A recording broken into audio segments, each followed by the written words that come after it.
నమస్తే అన్న. Hi bro. ఆంధ్రాలో నెక్స్ట్ సీఎం ఎవరు అనుకున్నారు 2024లో? మళ్ళీ జగనే వస్తాడు బ్రో. ఎందుకు జగన్ గారు? ఎందుకంటే రీజన్ అయితే ఇప్పుడు 152 వచ్చాయి కదా, అంత తగ్గితే ఒక 50 తగ్గుతాయేమో, 52 దగ్గర 9500 అయితే ప్రభుత్వాన్ని ఏర్పాటు చేసే సీట్లు అయితే వస్తాయి. డెవలపింగ్ అంటే ఎక్కడ హైదరాబాద్ అయినంత డెవలప్ అయితే కాదు. ఈ హైదరాబాద్ అంటే దగ్గరగా చంద్రబాబు ఇప్పుడు ఫస్ట్ 1995, 85 నుంచి డెవలప్ చేసుకుంటే ఇప్పటికి వచ్చింది 2000కి. అది అంత తొందరగా అయితే కాదు, దగ్గర ఒక 20 ఇయర్స్ పడుతుంది. అది జగన్ ఉన్నా డెవలప్ అయింది, చంద్రబాబు వచ్చినా డెవలప్ అయింది. వచ్చిన కంపెనీలకి ప్లేస్ ఇచ్చి వాళ్ళకి కొంచెం ట్యాక్సులు తగ్గించి వాళ్ళు ఆటోమేటిక్గా కంపెనీలు పెట్టుకుంటారు. పథకాలు ఎలా ఉన్నాయి? నవరత్నాలు అని చెప్పేసి ఇస్తున్నారు కదా, ఎలా అనిపించింది? పథకాలు కొన్ని బెనిఫిట్ ఉన్నాయి బ్రో, కొన్ని వేస్ట్. కొంచెం స్టూడెంట్స్కి 15K అలా ఇస్తున్నారు.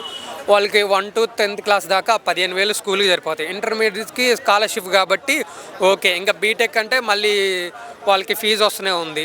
ఇంకా వీళ్ళు డోక్రా వాళ్ళకి ఒక 10Kనో ఎంతో ఇస్తున్నాడు, అది కొంచెం వాళ్ళకి బెనిఫిట్టే. వ్యవసాయం చేసే వాళ్ళకి ఈ పథకాలు, వాళ్ళకి వ్యవసాయం ఎంత చేసినా లాసే వస్తుంది బ్రో. నువ్వు ఎంతనే ఇప్పుడు సినిమా ఫీల్డ్లో ఉన్నో డెవలప్ అవుతాడు, దాని తర్వాత పొలిటికల్లో డెవలప్ అవుతాడు. వ్యవసాయం చేసేవాడు ఎప్పటికైనా లాస్ట్లోనే ఉంటాడు కానీ లాభాల్లో ఉండడు. వాళ్ళకి ఎన్ని ఇచ్చినా తక్కువే. పథకాలు వ్యవసాయం చేసుకుని అగ్రికల్చర్ చేసుకునే వాళ్ళకి ఎంత ఇచ్చినా తక్కువే బ్రో. ఎందుకంటే వాళ్ళు ఎంతైనా చూడు, ఫస్ట్ నాట్లేస్తారు, వరదలు వచ్చాయి మునిగిపోతాయి, సరే కోసేటప్పుడు మళ్ళీ వరదలు వస్తాయి, కోయటానికి కూడా కుదరదు, మళ్ళీ అప్పుడు లాసే. ఎటు తిరిగి వాళ్ళు పంట వచ్చిన దాకా వాళ్ళకి చావో రేవో. వాళ్ళకి ఎలాంటి పథకాలు ఇచ్చినా బెనిఫిట్టే.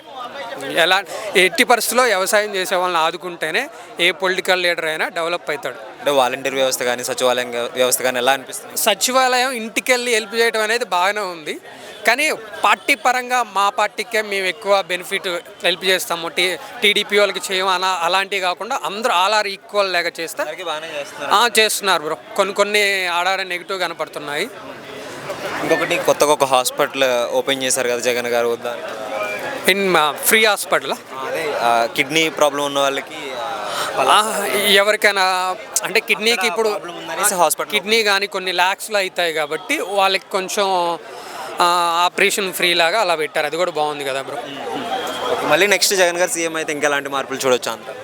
మార్పులు అయితే ఎవరు ఎక్స్పెక్ట్ చేయలేరు బ్రో, అది వాళ్ళ మైండ్ సెట్ని బట్టి ఉంటుంది కాబట్టి చెప్పలేం. అంటే ఇప్పుడు సంక్షేమం పైన దృష్టి పెట్టారు కదా, నెక్స్ట్ వస్తే అవి మళ్ళీ అలాంటివే మళ్ళీ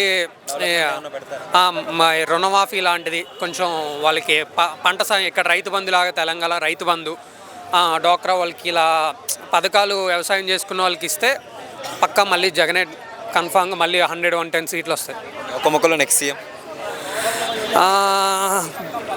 55% జగన్ బ్రో. అంటే చంద్రబాబు నాయుడు గారు పవన్ కళ్యాణ్ గారు కలిసి వస్తారు వాళ్ళకి. పవన్ కళ్యాణ్ ఉన్నా ఒకటే లేకపోయినా ఒకటే బ్రో. అది ఒక 5 సీట్లు వస్తాయేమో, వచ్చి రానట్టు. అది